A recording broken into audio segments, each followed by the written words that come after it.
Sebelum membahas terkait ruang lingkup kesehatan lingkungan, maka terlebih dahulu Anda harus memahami apa definisi dari sehat dan apa definisi dari sakit. Apakah yang dimaksud dengan sehat? Apakah sehat itu adalah orang yang memiliki fisik yang kuat? Ataukah orang yang sehat itu adalah orang yang setiap hari memakan makanan yang bergizi?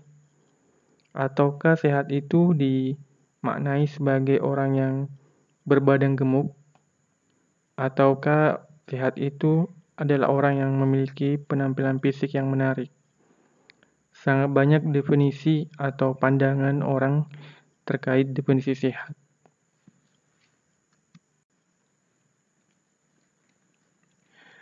Begitupun dengan definisi sakit. Akan banyak sekali persepsi yang muncul ketika kita menanyakan kepada masyarakat terkait definisi tentang sakit. Bahkan, sakit sering diidentikan dengan obat. Nah, sebenarnya konsep sehat sakit telah ada sejak keberadaan manusia di dunia ini. Pada awalnya manusia memaknai konsep sehat sakit dengan pandangan supernatural view.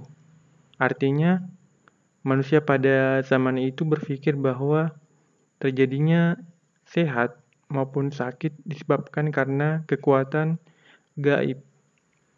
Namun, seiring berjalannya waktu, pandangan tersebut kemudian berubah menjadi pandangan human supernatural view. Artinya, manusia berpandangan bahwa terjadinya sehat dan sakit karena kekuatan gaib dan juga karena perilaku manusia. Artinya pada zaman-zaman dulu masih memaknai konsep sehat sakit dengan pandangan yang tradisional. Namun, seiring berjalannya waktu, pandangan tersebut kemudian berubah dan konsep sehat sakit mampu dijelaskan secara ilmiah, di mana terjadinya sebuah sakit dapat disebabkan oleh agen tertentu, misalnya mikroorganisme seperti bakteri maupun virus yang masuk ke dalam tubuh manusia, yang kemudian setelah melewati masa inkubasi, maka muncullah gejala atau perubahan fisiologis ataupun gangguan organ pada tubuh manusia, sehingga terjadilah sakit.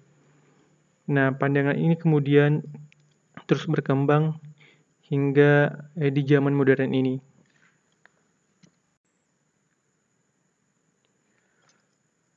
Konsep sehat sakit berkembang seiring perjalanan sejarah manusia, sebagaimana yang terjadi di sekitar 400 tahun sebelum Masehi.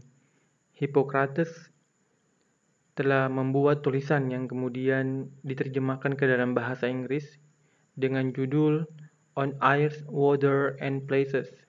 Tulisan tersebut menjelaskan bahwa terjadinya penyakit berkaitan dengan udara, air, dan tempat tinggal. Meskipun pandangan tersebut asing di tengah masyarakat di zamannya, tetapi Hippocrates memulai cara pandang baru terkait konsep sehat sakit yang lebih ilmiah dibandingkan dengan human supernatural view. Namun, Hippocrates masih belum mampu menjelaskan secara komprehensif terkait hubungan lingkungan dengan terjadinya penyakit.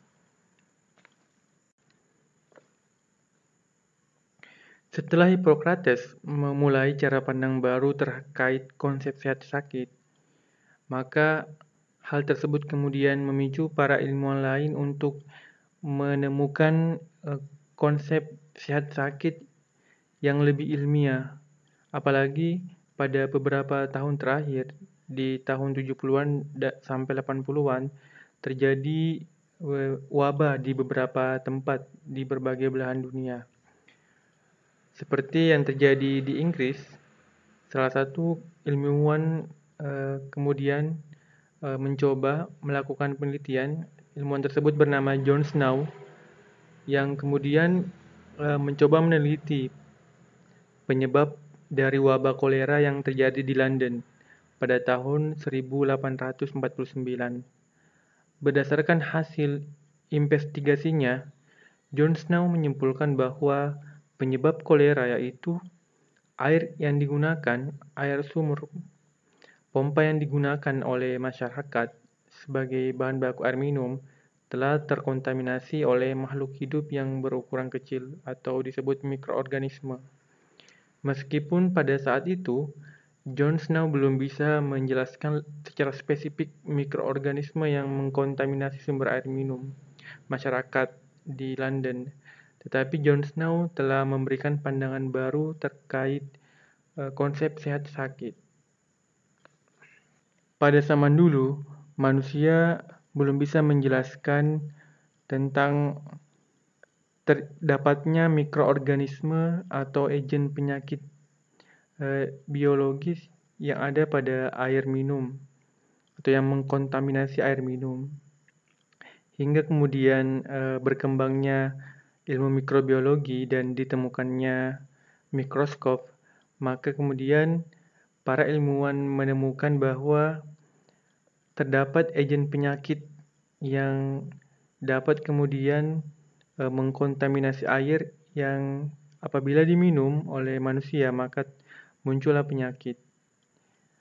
Seperti yang dilakukan oleh Robert Koch, seorang ilmuwan yang berhasil mengisolasi Mycobacterium tuberculosis, bakteri penyebab TBC, ke dalam media buatan. Dan setelah kemudian ditemukannya mikroskop oleh Antonia van Leeuwenhoek, maka berkembanglah kajian ilmu terkait agen penyakit untuk bisa menjelaskan konsep sehat sakit yang lebih ilmiah. Pada tahun 90-an, kajian terkait hubungan kesehatan dengan lingkungan semakin hangat diperbincangkan di forum pertemuan ilmiah. Bahkan saat Charles Edward Amory Winslow mempublikasikan teorinya terkait public health pada tahun 1920, di mana Charles Edward Amory Winslow menyebutkan terdapat 5 pilar dari public health.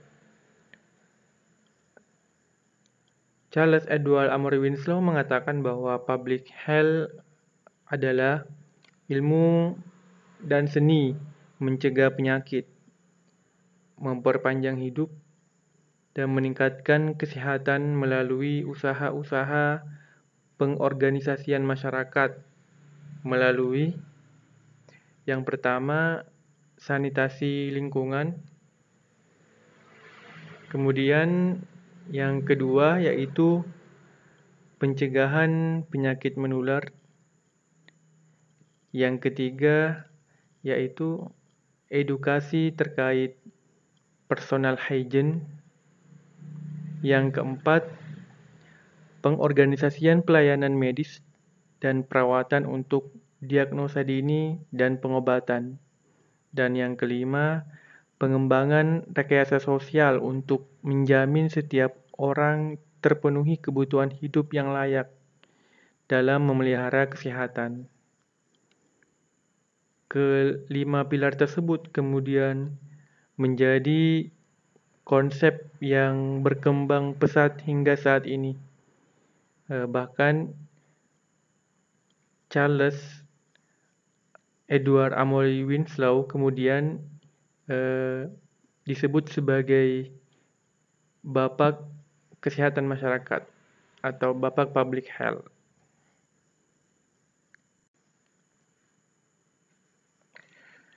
Ilmu kesehatan lingkungan memiliki irisan keilmuan dengan ilmu kesehatan masyarakat dan ilmu lingkungan murni. Ilmu kesehatan lingkungan memadukan antara ilmu lingkungan dengan kesehatan. Jadi, ilmu kesehatan lingkungan fokus mengkaji perubahan yang terjadi di lingkungan yang memberikan pengaruh terhadap kesehatan manusia. Adapun ilmu lingkungan murni hanya mengkaji dinamika yang terjadi di lingkungan seperti eksploitasi alam, bencana alam, dan berbagai aktivitas manusia yang menyebabkan perubahan lingkungan.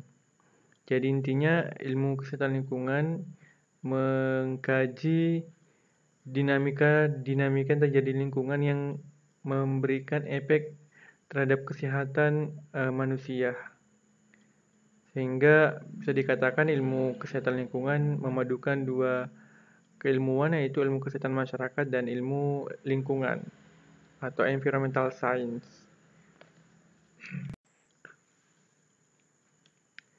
Jika berbicara tentang sehat, pada umumnya para ilmuwan selalu merujuk pada definisi sehat yang dikeluarkan oleh WHO sejak tahun 1948, yaitu health is a state of complete physical, mental, and social well-being, and not merely the absence of disease or infirmity.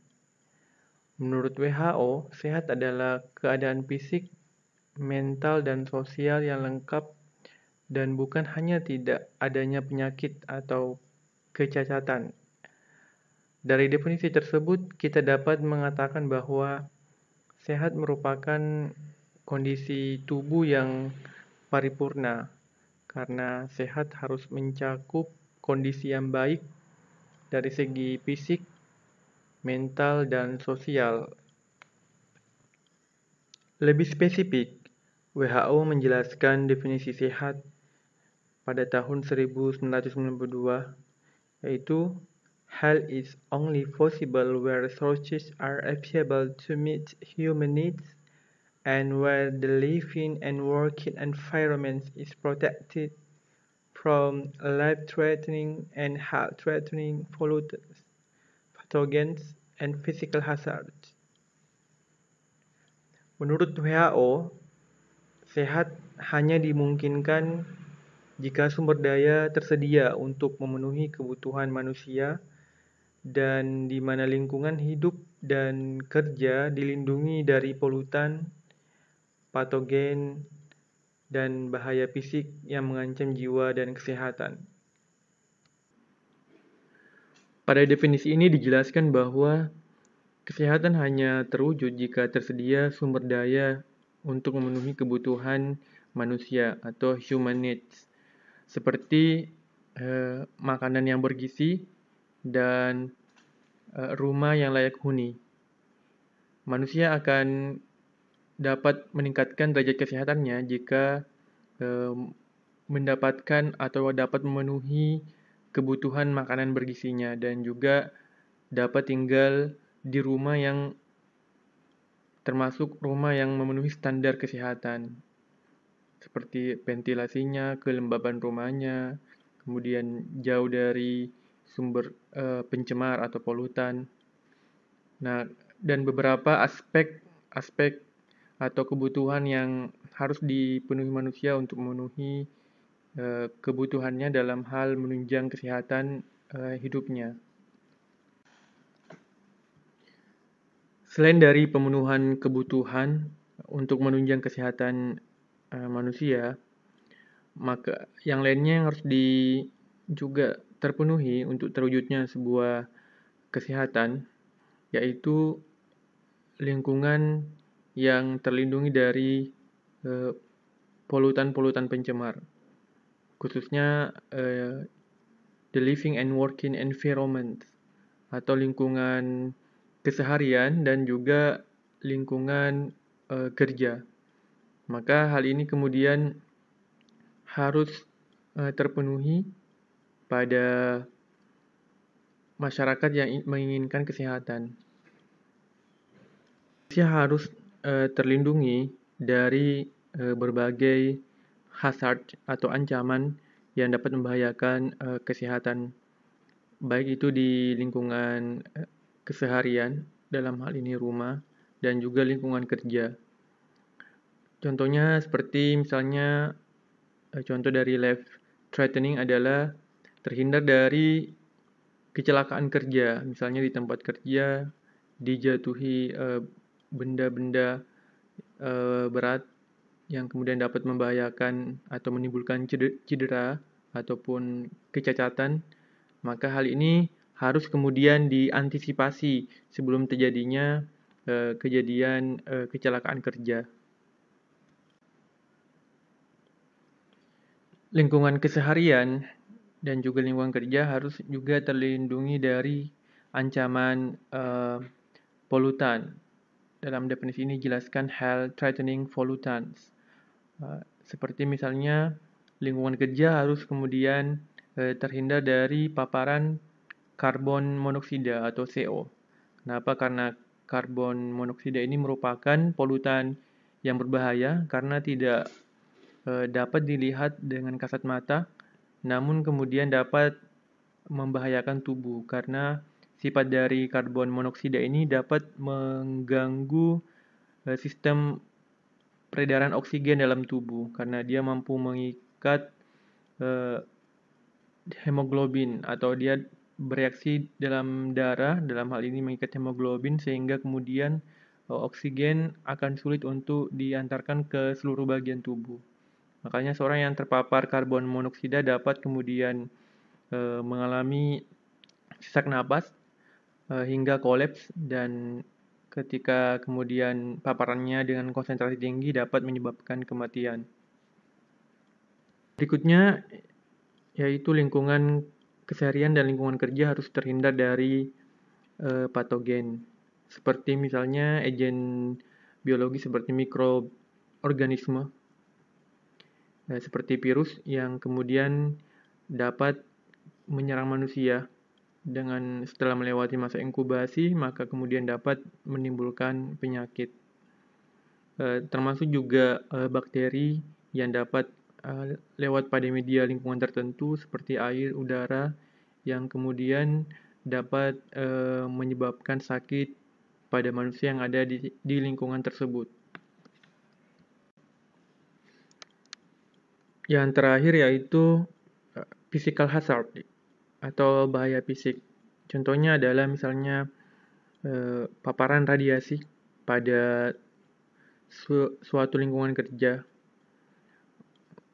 Dan contoh lainnya physical hazard adalah misalnya seperti kelembaban, kemudian pencahayaan, dan berbagai jenis faktor-faktor fisik lainnya yang dapat kemudian menyebabkan gangguan pada kesehatan di rumah maupun di tempat kerja. Nah, itulah definisi WHO terkait sehat yang lebih spesifik, dan ini menunjukkan bahwa WHO mendefinisikan kesehatan dengan tidak hanya mengaitkannya dengan aspek gizi maupun pemenuhan kebutuhan seperti rumah dan kebutuhan pangan lainnya, tetapi juga ada faktor lingkungan yang turut andil dalam mempengaruhi derajat kesehatan masyarakat. Maka dari itu, lingkungan memberikan pengaruh yang cukup signifikan terhadap kesehatan masyarakat. WHO bahkan memberikan definisi tersendiri terkait lingkungan yang memberikan dampak kepada kesehatan. WHO mengatakan lingkungan adalah all that which is external to individual human host. Artinya, WHO mendefinisikan lingkungan sebagai segala sesuatu yang di luar dari tubuh manusia atau yang berada di luar tubuh manusia. Dan kemudian WHO menjelaskan lebih detail tentang apa contoh atau jenis dari sesuatu yang di luar dari tubuh manusia, external to individual human host. WHO membagi lingkungan menjadi yang pertama physical, yang kedua ada biological, dan yang ketiga ada social culture atau sosial budaya, dan yang keempat adalah segala hal yang mempengaruhi status kesehatan pada masyarakat. Jadi menurut WHO, keempat segmen tersebut merupakan segmen lingkungan yang memberikan pengaruh terhadap kesehatan masyarakat. artinya manusia yang kemudian hidup di tempat tersebut dan berinteraksi dengan lingkungan yang ada di tempat tersebut, maka hal tersebut dapat kemudian memberikan pengaruh terhadap kesehatan masyarakat yang ada di eh, ekosistem atau tempat tersebut. Oleh karena itu, kesehatan lingkungan merupakan kajian yang membahas terkait bagaimana eh, lingkungan memberikan pengaruh terhadap kesehatan masyarakat. Dalam hal ini, bagaimana faktor-faktor yang disebutkan tadi memberikan pengaruh terhadap status kesehatan masyarakat. WHO pun menjelaskan bahwa environmental health meliputi aspek kesehatan manusia, termasuk kualitas hidup yang ditentukan oleh faktor fisik, biologis, sosial, dan psikososial yang ada di lingkungan. Dan kemudian, selain dari WHO, juga dijelaskan terkait environmental health atau kesehatan lingkungan dalam peraturan pemerintah nomor 66 tahun 2014, di mana kesehatan lingkungan merupakan upaya pencegahan penyakit dan atau gangguan kesehatan dari faktor risiko lingkungan untuk mewujudkan kualitas lingkungan yang sehat, baik dari aspek fisik, kimia, biologi, maupun sosial. Baik, selanjutnya kita akan menjelaskan ruang lingkup dari kesehatan lingkungan. Kesehatan lingkungan memiliki ruang lingkup yang cukup luas, bahkan kesehatan lingkungan membahas berbagai atau memiliki irisan dengan berbagai macam keilmuan. Bahkan environmental health juga kemudian mencakup pembahasan dari personal health, family health, dan public health. Oleh karena itu, environmental health atau kesehatan lingkungan memiliki ranah kajian tersendiri. Menurut WHO, terdapat 17 ruang lingkup kesehatan lingkungan yang ada penyediaan air minum, pengelolaan limbah padat, pengelolaan vektor, pengendalian pencemaran tanah, hygiene makanan, pengendalian pencemaran udara, pencegahan kecelakaan, kemudian pengendalian radiasi, kesehatan lingkungan transportasi udara, perumahan dan pemukiman, kemudian pengendalian kebisingan, perencanaan daerah dan perkotaan. Ada juga membahas terkait kesehatan kerja, kemudian kesehatan tempat rekreasi umum dan pariwisata. Juga membahas terkait pengelolaan limbah cair dan pengendalian pencemaran, dan membahas tindakan penyihatan lingkungan dan tindakan sanitasi yang berhubungan dengan epidemi, bencana alam, dan perpindahan penduduk. Dari ruang lingkup WHO ini kita bisa melihat bahwa kesehatan lingkungan memiliki ruang lingkup yang sangat luas, dan ruang lingkup kesehatan lingkungan ini yang kemudian menjadi bahan kajian dari program studi kesehatan lingkungan untuk kemudian menghasilkan tenaga kesehatan lingkungan. Dan kita akan mencoba membahas beberapa di antara 17 ruang lingkup kesehatan ini menurut WHO. Salah satu ruang lingkup dari kesehatan lingkungan yaitu aspek penyediaan air minum. Dan telah banyak program-program dari pemerintah maupun organisasi dunia terkait bagaimana penyediaan air minum bagi masyarakat di berbagai belahan dunia.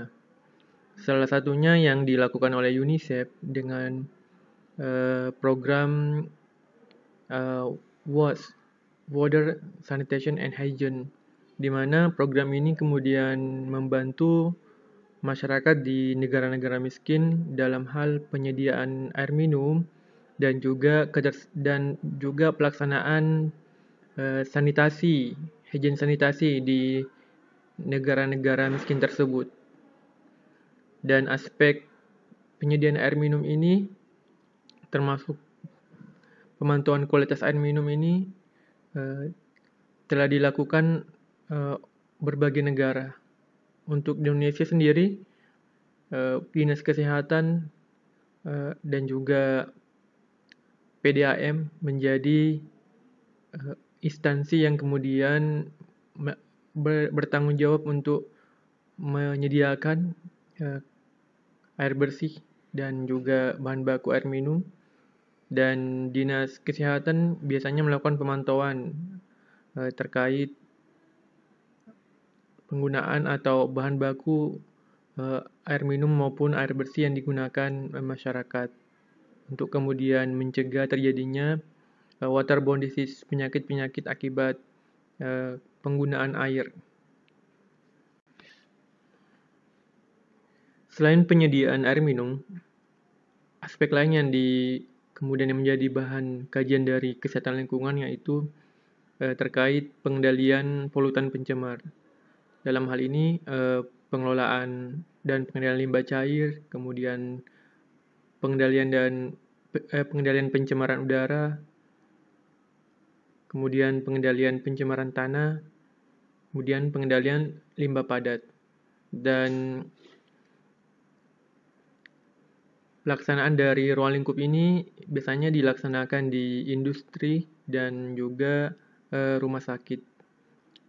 Karena biasanya kedua tempat ini menghasilkan limbah-limbah yang berbahaya jika tidak diolah. Dan aspek recycle, recharge, dan reuse menjadi poin penting dalam pengelolaan limbah, khususnya limbah padat. Dan kemudian Dinas Lingkungan Hidup menjadi dinas yang bertanggung jawab untuk memantau bagaimana pengelolaan limbah di industri dan juga tempat-tempat lainnya termasuk rumah sakit, dan apakah sudah sesuai dengan standar yang telah ditetapkan oleh pemerintah. Di hasil olahan limbahnya ketika dibuang ke lingkungan, apakah sudah memenuhi baku mutu atau standar yang telah ditetapkan dalam peraturan daerah maupun peraturan Kementerian Lingkungan Hidup. Berikutnya ada pengendalian vektor, juga merupakan ruang lingkup dari kesehatan lingkungan. Vektor di sini adalah segala binatang yang dapat membawa atau memindahkan agen penyebab penyakit ke manusia. Seperti misalnya nyamuk membawa agen seperti Plasmodium pipax maupun virus dengue ke tubuh manusia, menyebabkan penyakit-penyakit tertentu. Nah, untuk mencegah terjadinya wabah akibat penyakit atau vector-borne disease, penyakit yang dibawa oleh vektor, maka Puskesmas, Dinas Kesehatan, dan Balai Vektor Kementerian Kesehatan menjadi instansi yang bertanggung jawab terkait bagaimana kemudian mengendalikan penyebaran penyakit yang berbasis vektor ini. Ruang lingkup lain dari kesehatan lingkungan yaitu higien makanan, atau bagaimana mencegah makanan dapat kemudian membawa penyakit ke dalam tubuh manusia. Maka instansi yang kemudian bertanggung jawab terhadap pemantauan atau pemeriksaan pengelolaan makanan yang ada di masyarakat, yaitu Puskesmas bisa melakukan hal ini, kemudian ada Dinas Kesehatan dan Balai Pengawasan Obat dan Makanan. Karena banyak penyakit yang timbul akibat dari makanan yang telah terkontaminasi agen penyakit tertentu, maka hal ini menjadi penting untuk dilakukan pemantauan secara berkala. Ruang lingkup kesehatan lingkungan yang tidak kalah pentingnya yaitu terkait kesehatan lingkungan tempat-tempat umum seperti tempat rekreasi umum dan pariwisata, kemudian transportasi udara, dan juga termasuk perumahan dan pemukiman. Kenapa tempat umum dan juga perumahan menjadi ranah kajian dari kesehatan lingkungan? Karena banyak faktor yang kemudian atau banyak faktor-faktor yang terdapat di lingkungan tempat umum dan juga perumahan yang dapat kemudian menyebabkan sakit pada manusia yang berada di tempat tersebut. Makanya pemerintah kemudian melalui kantor kesehatan pelabuhan melakukan pemantauan berkala terhadap kesehatan di pelabuhan maupun bandara. Kemudian dinas kesehatan juga bertanggung jawab terkait penyediaan atau penyihatan lingkungan di tempat-tempat umum lainnya, termasuk tempat wisata ataupun tempat yang dapat kemudian terjadi transmisi penyakit tertentu. Apalagi di tengah pandemi saat ini, tentu sangat ketat sekali pengawasan terkait penyebaran penyakit di tempat-tempat umum. Kemudian, aspek kesehatan kerja juga menjadi ranah kajian tersendiri terkait kesehatan lingkungan dan khususnya di industri, karena banyak kemudian ditemukan bahwa para pekerja mengalami sakit saat bekerja di industri tertentu, khususnya industri yang kemudian memiliki potensi bahaya atau potensi polutan-polutan berbahaya. Maka dari itu, di setiap industri biasanya memiliki Health, Safety and Environment Officer atau pegawai yang mengurus tentang kesehatan kerja dan juga lingkungannya. Kenapa? Karena hal ini kemudian dapat mencegah para pekerja menjadi sakit ataupun mencegah pekerja cedera saat bekerja di tempat tersebut. Dan juga Balai K3 menjadi instansi yang bertanggung jawab untuk memonitoring terkait pelaksanaan kesehatan kerja di sebuah industri ataupun tempat-tempat lainnya. Selain dari WHO, ruang lingkup kesehatan lingkungan juga dijelaskan dalam Undang-Undang Kesehatan Nomor 23 Tahun 1992, di mana ruang lingkup kesehatan lingkungan terdiri dari penyihatan air dan udara, kemudian pengamanan limbah padat,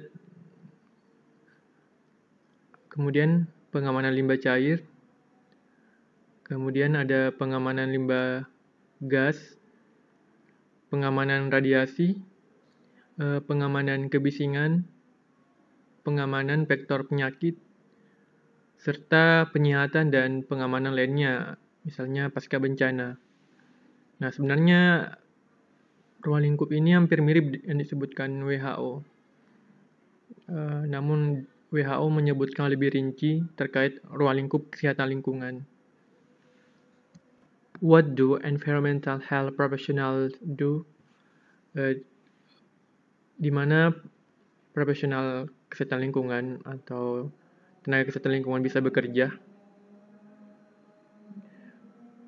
yaitu bisa bekerja di kantor kesehatan pelabuhan, kemudian dinas kesehatan, bisa juga bekerja sebagai HSE officer perusahaan atau industri, bisa sebagai tenaga kesehatan di puskesmas dan rumah sakit, bisa juga bekerja di Balai K3 atau manajer HCCP terkait pengelolaan makanan dan minuman di restoran, kemudian Balai Teknik Kesehatan Lingkungan, dan masih banyak lagi instansi yang bisa menjadi tempat kerja tenaga kesehatan lingkungan.